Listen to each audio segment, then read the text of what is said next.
everybody, welcome back. It's JC with Wrestling Travel, and on today's lockdown sessions, we are very proud and happy to have Mr. Alex McCarthy from talkSPORT. Alex, welcome to my little show here. Yeah, look at this little setup you got going on, man. I love it. I like it. I like a professional. It's like the sun coming out. Yeah. Now you just got to call me a journalist. I've never been called a journalist and a professional all in the same setting, but we'll see how it happens here at the end. So that's the goal of the 20 minutes. That's right. And that, you know what I wanted to talk about, I know that you know that we are a UK company. Sure. Usually I've got American wrestlers on and I got to kind of explain. But just for the rest of the world that may or may be watching, I want to talk to you about what you do in talkSPORT. How long has talkSPORT been around? Well, I mean, talkSPORT's been around for decades now. You know, it's one of those, it's the biggest, I mean, we call ourselves the biggest sports radio station in the world. And that's, I think, by viewership. You know, it's in the millions every single week. And obviously, I'm the editor for the online stuff. So my title was actually US editor, but it really is centralized on wrestling. So I used to work for a company called Give Me Sport, and they're kind of big on Facebook and kind of exploded their wrestling side of it. And then talkSPORT approached me and were like, well, we don't really cover wrestling at the moment. So how would you feel about coming to do it for us? And I was like, sure. I mean, talkSPORT, massive, apart from Sky Sports over here and maybe BT, talkSPORT's probably as big as it comes. So I was like, sure. So I've done that. I started on the 2nd of January 2019, so just 18 months in. The year before I joined, they'd done under 10 articles totaling, I think it was under 30,000 hits combined. And last year we did like over 13 million. So the growth is just like, it was just proven, you know, something that you will know and I know, but there is a massive audience for wrestling. And there's a lot of sports sites here in the UK that really have only cottoned onto that for the last couple of years, right? You know, they're only really realizing, because obviously there's the delicate balance of, is wrestling a sport? But more and more people are coming around to that. And yeah, it's just been cool to see the growth. And that has resulted in the beginning of this year. So it literally was 13 months after starting. I got a radio show that's called Talk Wrestling. And the last time they had a radio show that was all based on wrestling, you know, on national radio was in 2000. So it's been quite the comeback, What's nice now is, as we'll start to talk about the pandemic, is I know some sports have started back up, but wrestling never stopped. Yeah. You know, I mean, we didn't have a crowd, and that was kind of a tough watch for a lot of people. But as a purist, I was not real planning on being thrilled with like the Boneyard match and the Firefly Funhouse. But I came to the realization as it's happening, what else were they going to do? At least we have it. I'd rather have that than no NBA, no baseball. I mean, we're starting to get back there now here in the States. But, yeah, wrestling has stuck through. Yeah, and that's the thing. Like, I mean, in a perverse kind of way, it's made me more valuable in this weird time. Do you know what I mean? Like, for talkSPORT, there's been opportunities for me to put on more shows and cover more things. Interviews have still been going down. So weirdly, it's been opportunistic time for me. And I think as a byproduct, talkSPORT have gradually taken wrestling more seriously, which for me has been the battle from day one, really, to convince them that it is indeed a worthwhile investment. But I mean, I'm a big fan of these forced bits of creativity that we've seen during lockdown. Like, I must admit that when there was no crowd at all, I was a bit jarring. You know, we did get some cool promos, and you did get, you know, if you're watching wrestling from as you say, a clinical purist perspective, you'll appreciate some of the matches that were going down. But it's just taking the fan aspect away makes it so hard. Like all the greatest moments you recall to memory essentially factor in a crowd, right? And their reaction and how it, you know, whatever all of that was. So I found it hard, but I do think that the Boneyard and the Firefly Funhouse, those have been kind of strokes of genius. Even Stadium Stampede for AEW was great. As long as there's not too many of them, I'm all for it. I just think it has to be for the right characters and not too much. I don't know about you, but I'm not overly sold or excited about the prospect of Wyatt and Strowman in a swamp. So we'll see.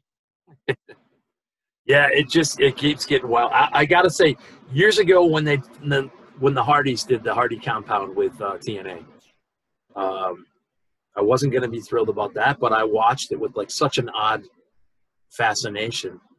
Yeah. But then these other matches that have come up, I kind of accepted them, and now I'm kind of on the okay. Just what you're saying. If we get oversaturated with these, I feel like that's gonna kind of change the business and not what I want to. What did you think about the greatest match ever? I mean, considering under the weight of the tagline, I thought they delivered an absolutely incredible match. It was almost better for the tagline because of the anticipation and kind of electricity around it, right? Because everyone was so... Well, Randy Orton said it himself, either tune in to see us crap the bed or we're going to put on something great. And they did, nearly 45 minutes. All the finishers that kind of meant something and the little bits of storytelling that they did along the way. I thought it was great. And I'm just thrilled that they were able to deliver in such a crappy spot that neither of them have said that they wanted to be in. So, all this speculation that WWE wanted it for the Google rankings and things of this nature.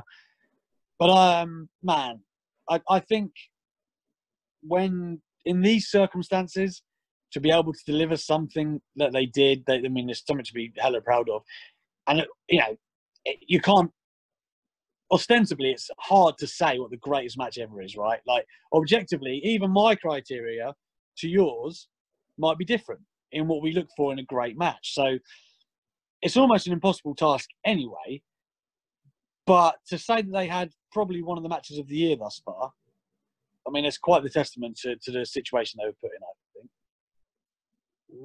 When they had that match come out and when it aired, I kept going to one of my colleagues, what do you think, what makes a match great in your opinion? And she says that, X, Y, and Z. And now Edge has kind of come out and said, it wasn't. I kind of thought it was. If I'm thinking Ricky and Randy at WrestleMania 3 as the greatest match ever, I can't imagine them go, all right, cut. You go to your corner. You go, okay, now let's get back in. I couldn't imagine that. Now Edge has come out and said that it was only a couple little cuts that they went solid, so I backed off on my opinion.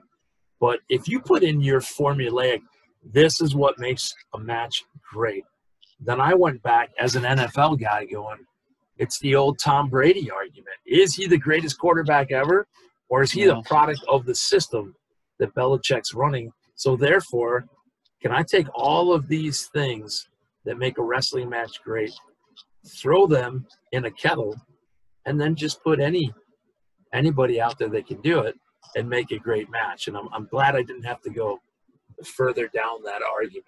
But enough about my archaic opinions. How long have you been I'm going to assume that you've been a wrestling fan for quite a long time then. Sure. So I'm 32 now, and I got into it in weirdly enough, right around the Montreal Screwjob. It was kind of like late 97.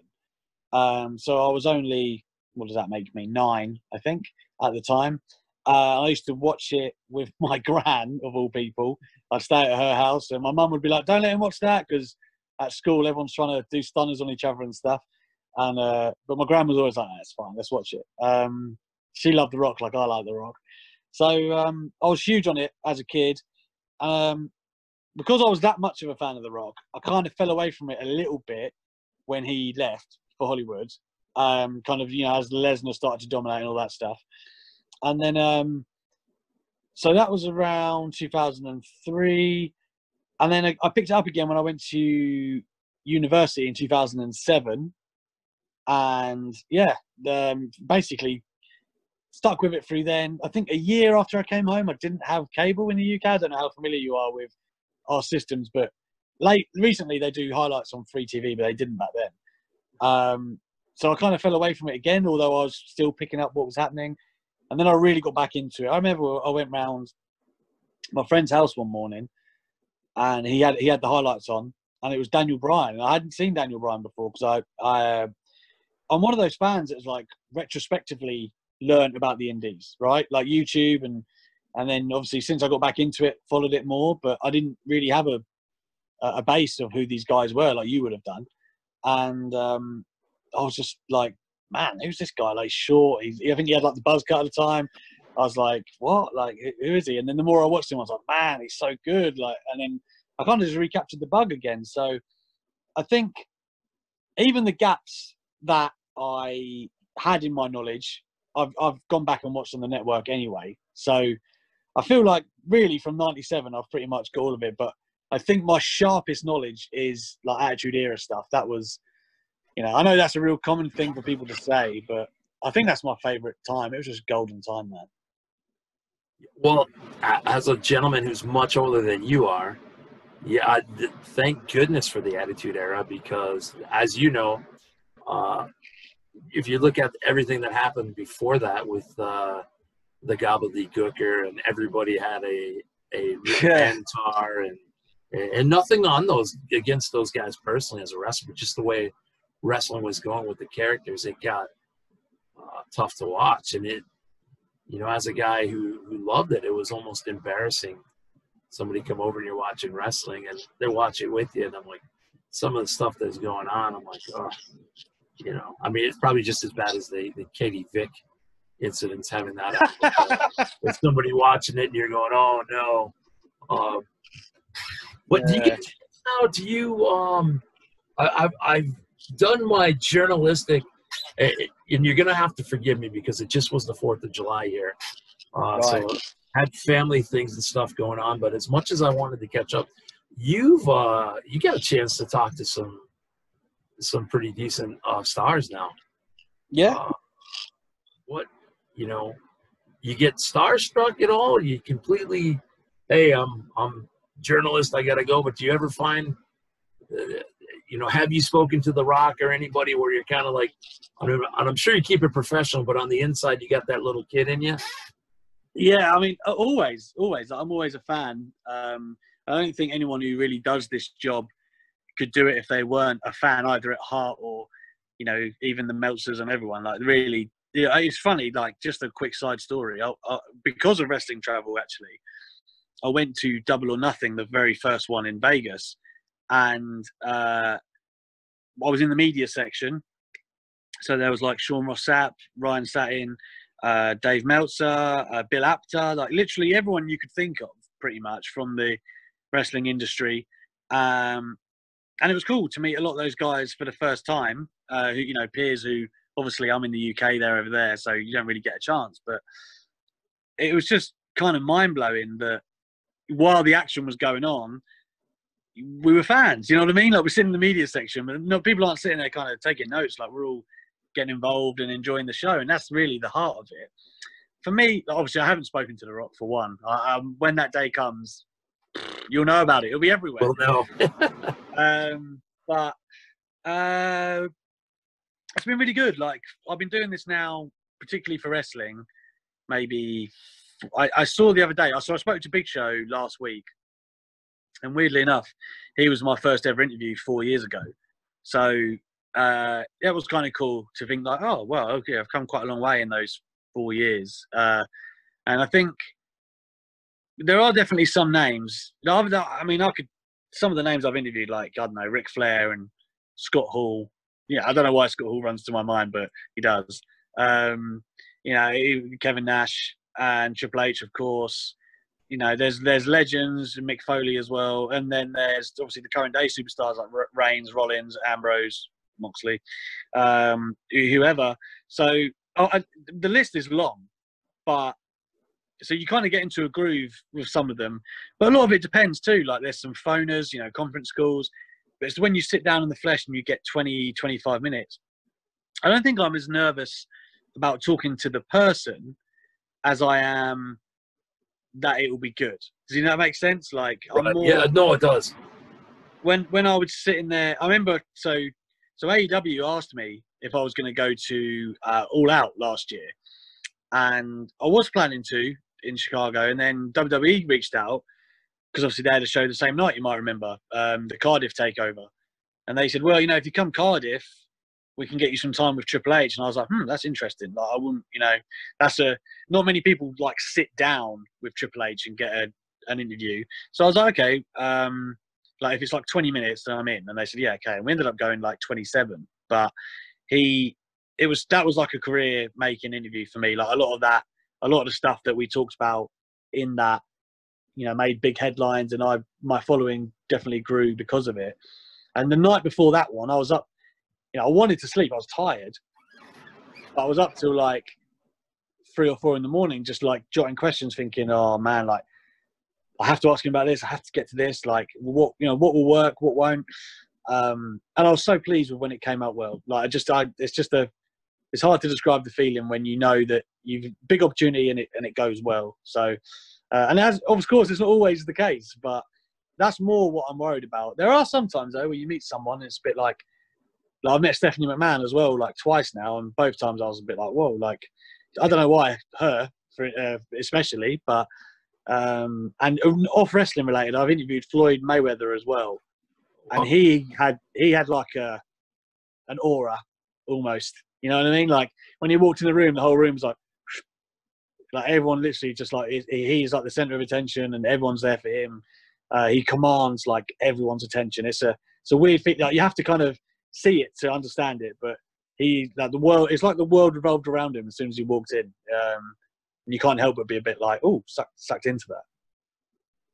I totally get where you're coming from, because on a much smaller scale, my show, I was more nervous to talk to Nikita Koloff. Yeah. Because I'm like, grew up watching him. He couldn't have been nicer. PCO was one. I was like, man, if PCO does this in character, I'm screwed, because I'm not going to be able to understand it. And I'm not going to be able to go. But he couldn't have been nicer. Stephanie McMahon, I ran into, probably close to 10 years ago in Manhattan. I was in a different business. We had a show on ESPN. I ran into her at a sports media conference. She couldn't have been nicer.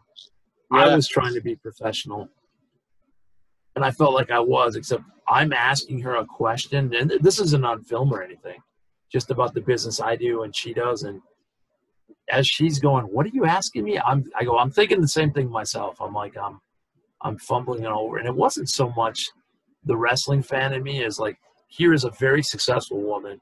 I want to get her opinion on what I'm doing. Yeah. And I'm falling out. Have you gotten a chance to talk to one of my favorites that I've gotten a chance to just hang out with at a bar at a different conference for like 10 minutes, John Cena? No, I haven't been able to speak to Cena yet. He's another one who's like really high on my list of. Once I started getting a good relationship with WWE, he had kind of just started to phase out. So if he comes back and does something, then I think I'll get a hold of him. But it's hard at the moment. Like when Edge and Randy Orton, their match was done, I was meant to speak to Edge, and then that got cancelled. And then I had technical issues when I was on the call with Randy. So but at least WWE tried to set it up, is what I'm saying. So I do hold a little hope, because Cena just looks like a great guy to have a chat to. Yeah, just from not on camera. I was talking to him. He's John Cena. I've got a name tag on because I'm at the sports conference. People are leaving him alone. But he just did a speech and said, hey, I'll be hanging out if you want to say hi. And nobody came up. Obviously, I've been in the business, so I was just like, I'm going to say, hey, talk about stuff. And we ended up talking about his album more than anything, because I was like, dude, I did not want to like it, but I loved it, you know? And we're talking, and we got a picture together, and it actually was on WWE.com, which was my claim to fame. And it probably still is. And I was on the internet with John Cena for one time. But, yeah, I can't wait for you to talk to him, because what a great guy. Now, the world of wrestling, I found this out. I was on a podcast. Lucky enough, I got asked to be on one just last week. And I'm kind of thinking it's going to be smart fans, and I don't know, but I'm going to try it, man. I want to get our name out there. These guys did their homework. I don't know about you, but with New Japan, Ring of Honor, Impact, everything, keep tracking. These guys were saying names, and I'm like, I'm embarrassed to say, I'm not even sure who you're talking about. Like New Japan Cup, I'm like, dude, I hadn't even looked at it yet. So is it tough in Europe? Do you do the same thing? Do you try to encompass everything, I would imagine, wrestling on talkSPORT, like from the independents all the way up? I mean, that's a long day. Oh, man, it is tough. It's very tough. So I think the best way to try and describe this, my show on air covers more ground than online, because online you do have to lead with your strong foot and what's going to get clicks. And, you know, that's not to say that's the only driver, but of course WWE and AEW are more likely to garner the UK's attention and mainstream and stuff like that. So that is predominantly what we cover online. And then, so like this past Saturday, for instance, we had a whole section on the New Japan Cup. We had a special guest come on, Will Gavin, as we spoke about before. This is a big New Japan guy. So, I mean, for me, I'm predominantly WWE and AEW, I'd say, in my watching habits. I do watch New Japan when it's like the G1 and Wrestle Kingdoms and things like that. I'm into it. Ring of Honor, not so much lately for me. But before AEW, and obviously when the core of that were part of Ring of Honor, I gave it my time. Impact is something that I watch from time to time. Again, I think over the past couple of years, they've drastically improved from 5 years ago. They're like, their name was like in the mud, really bad. So I think they've come a long way. And NWA, when I watched the first couple of episodes of them, I really loved the throwback style and the presentation just being totally different. And I like Nick Aldis as well, you know, a compatriot of mine. So that's I mean, even me saying that there, we just rattled through what, like 6 promotions. There's a lot to cover, and that's without even thinking about like a Stardom or Eve or Progress over here, which is something that I keep my eyes on, and ICW. It's all, there's so much. So I feel like I try and channel to WWE and AEW because that's just kind of where my bread is, for want of a better term. But I definitely, as a fan, keep, if I don't actually watch it, I keep across what's going on and try and stay in the know as much as humanly possible. But it's tough. I admire those that literally, they must eat, sleep, and breathe it.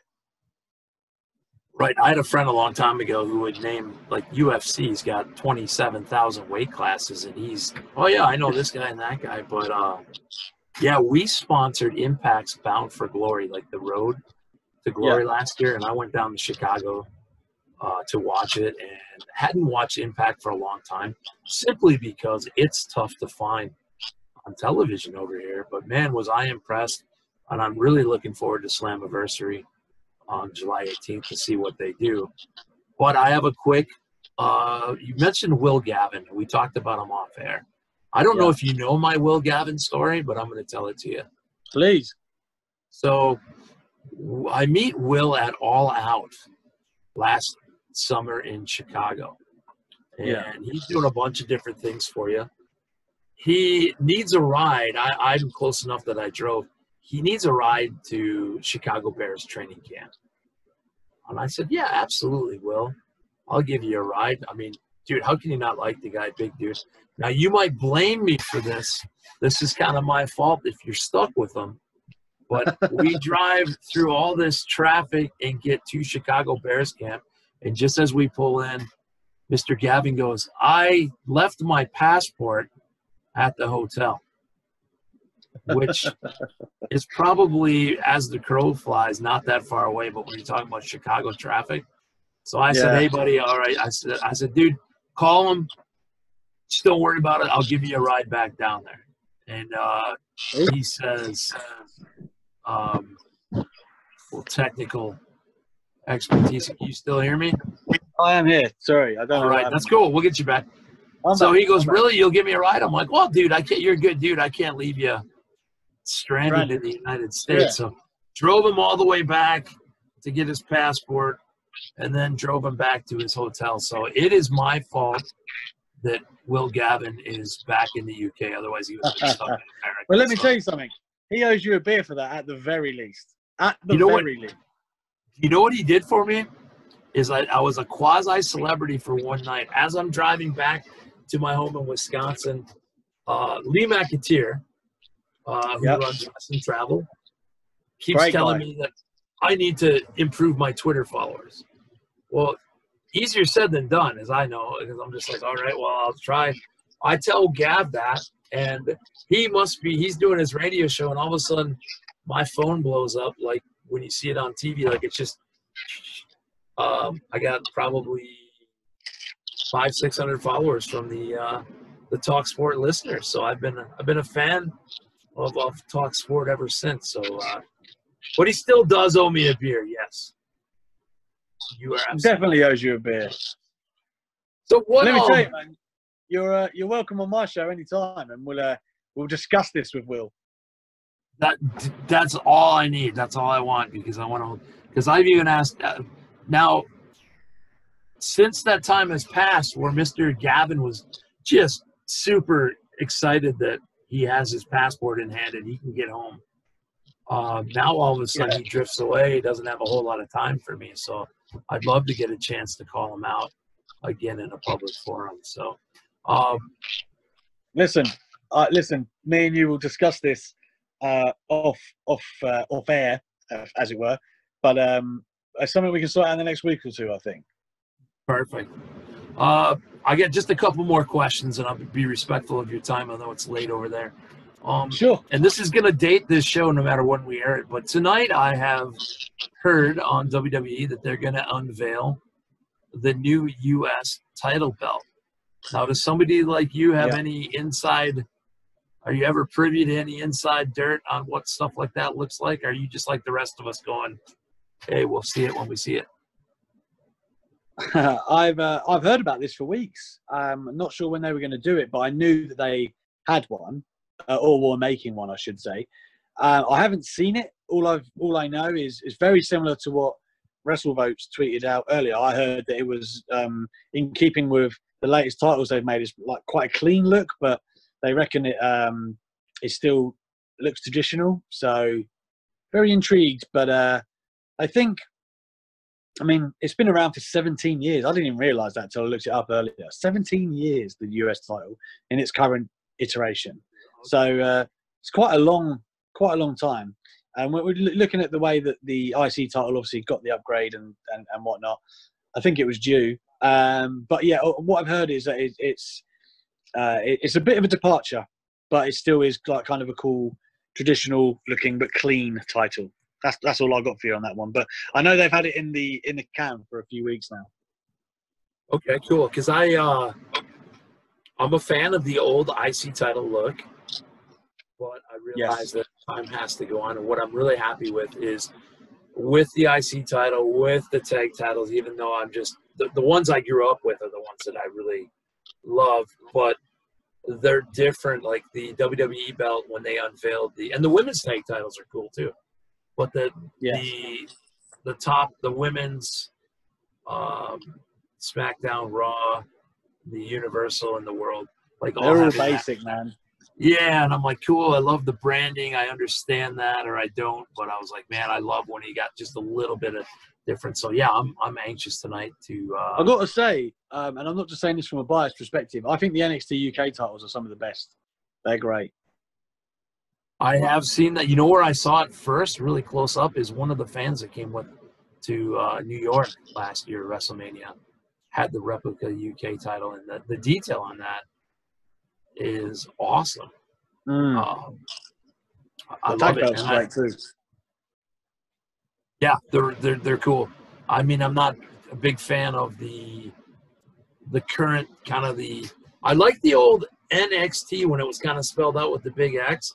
Because that was a real blocky looking, terrible, probably title for traditionalists, but I kind of liked it because it was different. And then when they changed, it seemed like conformity. But the other thing is NXT and NXT UK are just killing it anyway. So give me all that in-ring action and I'll worry about the title belt some other time. But I've been really, really enjoying what they've been doing. Really, the women in the NXT particularly.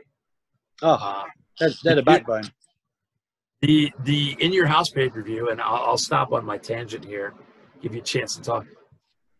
Opened up with a women's 6-man tag team match. Now, I know usually on the shows that I go on, when we have a 6-man tag team match, that just means, dude, a couple of extra boys showed up that we didn't expect, so let's just throw them in this throwaway match. Dude, I was so impressed with that opening.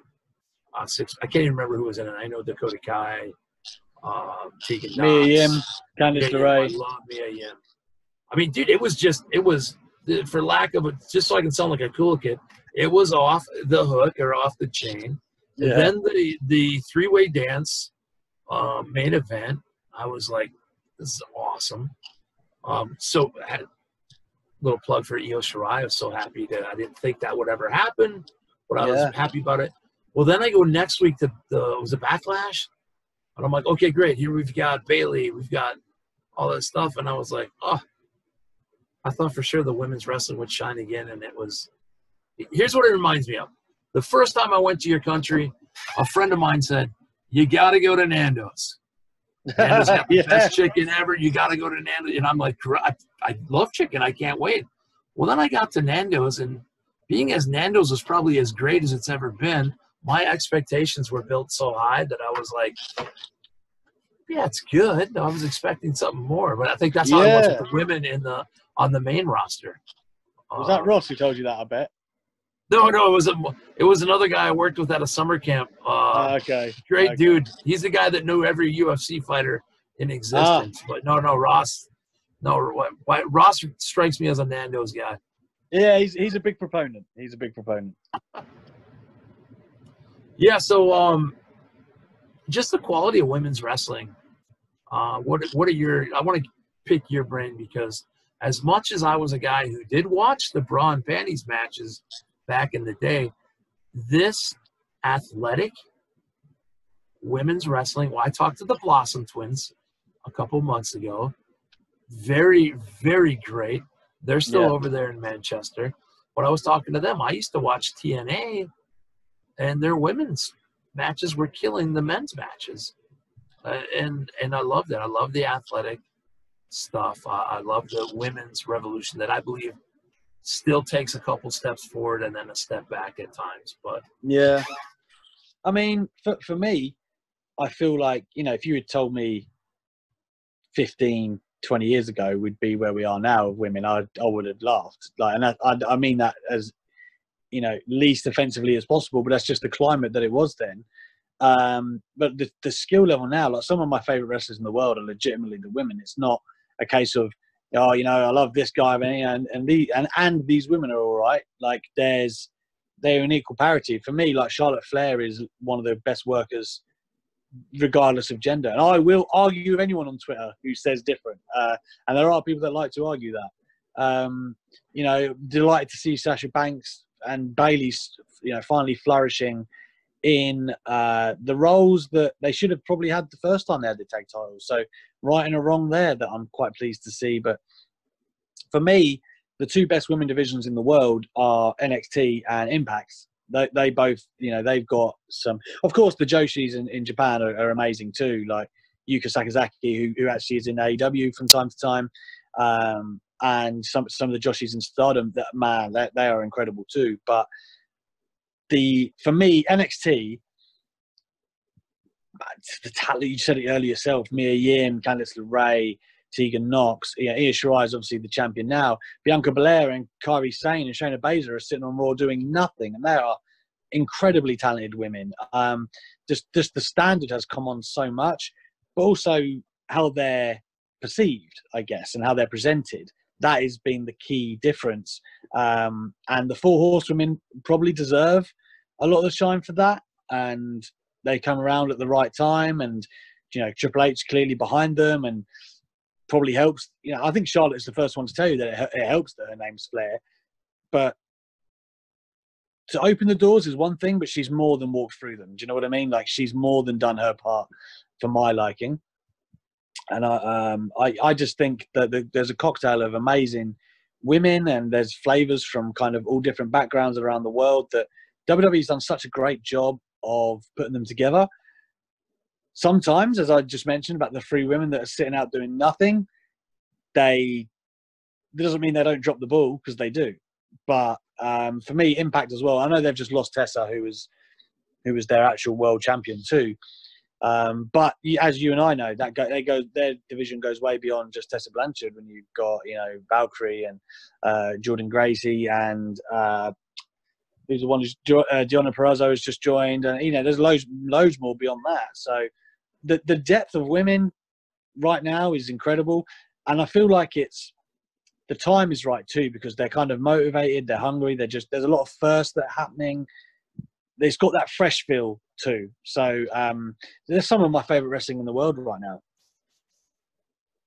Yeah, I can't echo your statements enough. Yeah, there's probably, and what's tough is when you're naming that off, I know I'm thinking, man, how many are we leaving off? That's exactly. It's always a tough thing. I'm glad that Becky is having her baby, but I sure do miss, like, even if people weren't fans of the ring style and stuff, she certainly has the character. She has the crowd. She won me over. She's one of the nicest people I've ever spoken to in the business, ever. Myself and Joe Bayamonte, we're doing some interviews, I think on behalf of talkSPORT at SummerSlam. SummerSlam, yeah. I'm not sure if I'm allowed to say that, but we got discombobulated. Somebody told us the wrong place to go. So we got there late, and I told Joe, this is my quote of the year, quote of the decade. I'm going to get it on a T-shirt. But we were so late, and all the stars are moving around, and I look at him, and I go, I'm going to talk to the lady that's running the show here. I said, Joe, they may not respect us, but they will feel sorry for us. So I just said, hey, we got in late. Somebody told us, I go, like, who do you want? I'm like, anybody, really? And then at the end of that, I go, any chance we talk to Becky? Yeah, we'll get her right now. So, and super, super friendly. Yeah, Big E. You've had to talk to Big E before, huh? I have. Dude, that guy's a character and a half. I love him. Yeah, I'm so high on Big E just in general. Like, I think he's a star waiting to happen. Yeah, 100%. He's a beast. I mean, if he turns heel, and I know he can, but yeah. I think he's going to be just as high on the babyface scale as a heel. He's going to be one of those guys. Yeah, he's one of those guys. A bit like Riddle in a different way, but they've got charisma out the eyeballs, and they'll make it work, man. They'll make it work. All righty, fantastic. I want to be respectful of your time, so my last question is going to be the most important question that I ask everybody, because I started to do this to try to help a lot of independent wrestlers and everybody I can. But my last question is most important. Can you tell us, I'm assuming that the world is small and we have the internet now, that no matter where anybody is watching this, how can they keep track of what you are doing with talkSPORT? Lay me down some socials, get you some listens, some follows. I mean, for me, a lot of my stuff obviously goes down on Twitter, and that would be AlexM_talkSPORT. It's a kind of a cool, nice following that I've got there, where it's generally positive stuff, weeded out the bad eggs, as it were. But yeah, so there's Twitter, and of course, my written work is talksport.com/wrestling. You'll find a lot of the stuff there. And my show is every weekend on talkSPORT 2. So for guys like yourself in the US, that'd be a case of downloading the talkSPORT app, and you can listen to it on there. And and there's catch up as well. So although we are actually working on getting a podcast, that was going to happen before all this lockdown malarkey started. So that's kind of taken a little bit of a backseat. So at the moment, you can get the show on catch up, but on the app, that is. But we will be looking to do it in a pod form soon too. So yeah, I mean, that's pretty much all the bases loaded. I do have a YouTube channel that you can find out too. This is Alex McCarthy. That's where the interviews go in their long form. So if that's what you dig, then go there and find those. But yeah, for the most part, I mean, I stay busy with interviews. It's every week or two. This week, oh my God, Keith Lee, I think on Wednesday. And I'm working with AEW to try and get some stuff sorted out too. So I try and stay busy. So if that's your deal, then come get me. Awesome. Yeah, I was just watching your Mandy Rose earlier today. So I just want to say to everybody, please pop over and check out his interviews on the channel. But in fairness, when you compare Alex's interviews with mine, remember, he is a trained professional. He knows what he's doing. But there's some great stuff. Alex, you're interviewing people right now that we'll never get. So, you got to get over there and watch them. I love the interviews. I love the long form. So, but I love that you had a chance to stop by. I loved having you on. I'm hoping that we can do a lot of collaborations and stuff and help each other in the future. So thank you very much. Absolutely. I don't know if it's a little known fact or not, but I'm a big wrestling travel proponent. I love Lee. Lee McCarthy is my guy. He's been a big supporter of everything that I've done. And, before all this rubbish started, the idea was that maybe Wrestling Travel and us would collaborate on the show. So I still keep, obviously, it's terrible that the travel restrictions have just hindered the brand so much this year, but it's great to see that you guys aren't going away, man. And I know Lee is a big passionate wrestling fan, so that's great. That is great that it's carrying on. So yeah, man, like I said, get you on the show. Let's put Will on the spot. There we go. Operation Will Gavin owes me a beer. Alex McCarthy, thank you again. Thank you, brother.